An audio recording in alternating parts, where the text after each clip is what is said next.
Let's do a little update and recapitulation of the news in the last little while. Undie bomber. You may have seen this clip. Check it out. I'll play just a second of it. It was originally described as... It was scary. It was a loud firecracker that went off. Right. It was a firecracker that went off. Well, there's a couple people who described it as a firecracker. Actually, no, it wasn't exactly a firecracker. If you go to the ABC News website, this particular article, ABC News, exclusive photos of the Northwest Airlines Flight 253 bomb, you can actually see a pair of the singed underpants. And what you'll learn from this article is that the guy had stuck a packet of PETN explosive powder in his crotch and then set it off with some stuff in a syringe. PETN, it's something you can apparently make from some kind of heart medication. They say a government test with 50 grams of PETN blew a hole in the side of an airliner. Okay, that was the amount in the bomb carried by the so-called shoe bomber Richard Reed. Remember that retarded guy, Richard Reed, tried to blow up a shoe? Okay, they said it blew a hole in the side. They didn't say how big the hole was. Well, according to an article on Natural News by Mike Adams, the hole would have been really, really small. Nonetheless, it's still a hole. Didn't work out this time, probably because he was sitting on it. You've seen people throw themselves on a grenade to protect their army buddies, right, because they absorb the explosion. So if you put explosives in your crotch, in your butt crack, and sit on it and blow it, you're probably just gonna blow up your nuts. Some strange things about this situation. Bomber had no passport, helped to board plane by a sharp-dressed man. Okay, this comes from Prison Planet, so I'm sure there's people out there who are going to go, it's a conspiracy site, but you know, they do give references to their sources.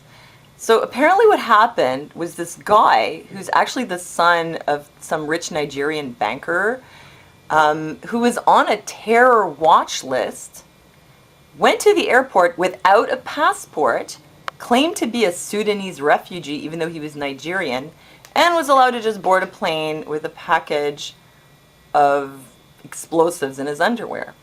Do you really believe that you can just show up at the airport and say, I'm a refugee, let me on the plane? A plane to America with no passport. Probably didn't have a visa either. You think that's possible? I don't think so. I think it's very strange. And even more strange was that apparently he was escorted through security by some well-dressed guy. Okay, the guy's on a terror watch list, but he's not on the no-fly list. He has no passport, no visa, shows up, he's Nigerian, he says he's a Sudanese refugee, and they go, okay, go ahead. I don't think it's that easy to just become a refugee. I think when you become a refugee, at least in Canada, you have to get here legitimately. Like, maybe say you're going on vacation or work visa, but you have to go through the normal process. You don't just hop on the plane. And then once you get there, then you claim refugee status, I think. I don't think you can just get on a plane. Because you know what? If it was that easy, people wouldn't stow away in planes, right? Okay, here's some more on this subject. Okay, this video was actually uploaded September 29, 2009, entitled Terrorist Hides Bomb in Butt, Blows Himself Up. This news video is actually concerning a guy who stuck explosives in his bum and then tried to kill the Saudi prince, or one of the princes. And this news report goes on to discuss, actually, airport scanners. Well, here they're showing some pictures of bombs. Here you go. These are the nude scanners that I've mentioned before. And here's another article from the Washington Times from back July 1st, 2008. Want some torture with your peanuts?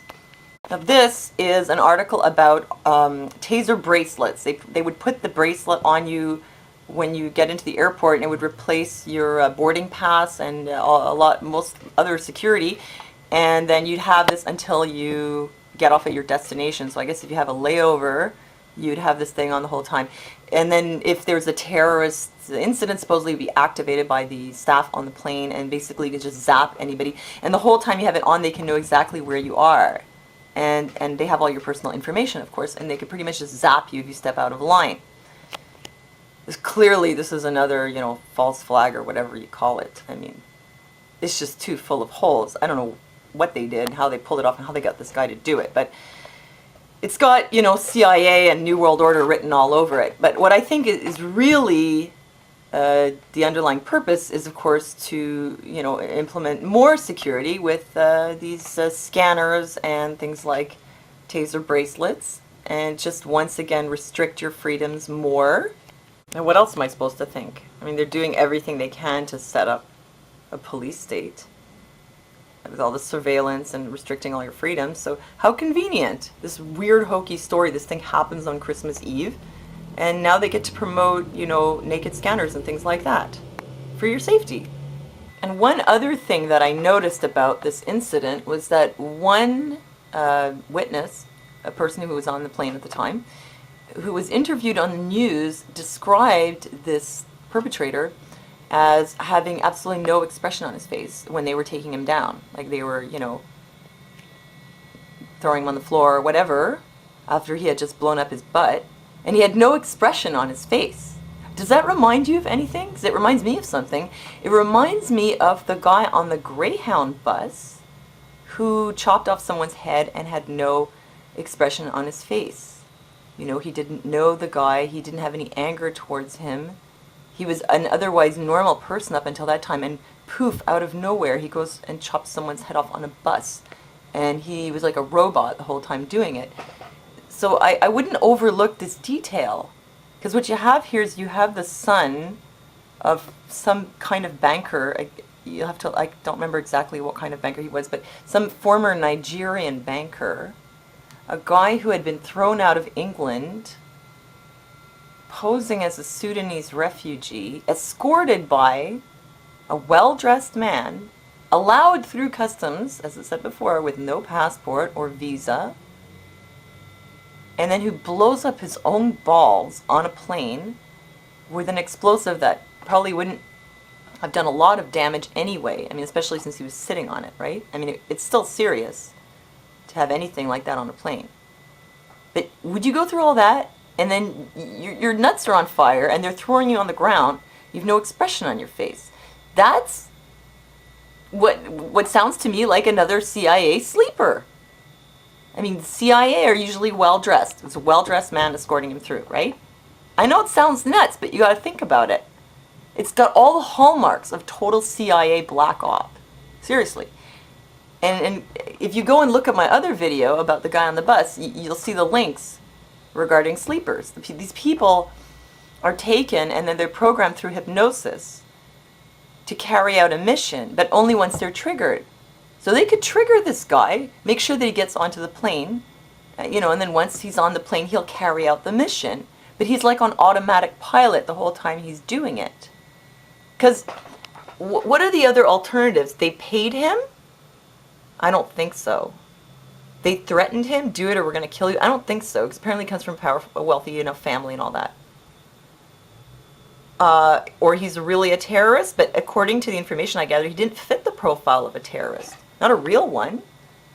Or option D is that he was a sleeper. I wouldn't rule it out. Look, something just doesn't add up. Because Al-Qaeda supposedly pulled off 9/11, which is like the most sophisticated terrorist attack in history. So how could Al-Qaeda have deteriorated from that to sending out idiots with firecrackers up their asses? It's just not the same MO. So it seems that the only logical conclusion would be that either Al-Qaeda didn't do 9/11 or Al-Qaeda didn't do this exploding underwear bombing. Or Al-Qaeda didn't do either of them, because the first one was way too sophisticated and the second one's like embarrassing.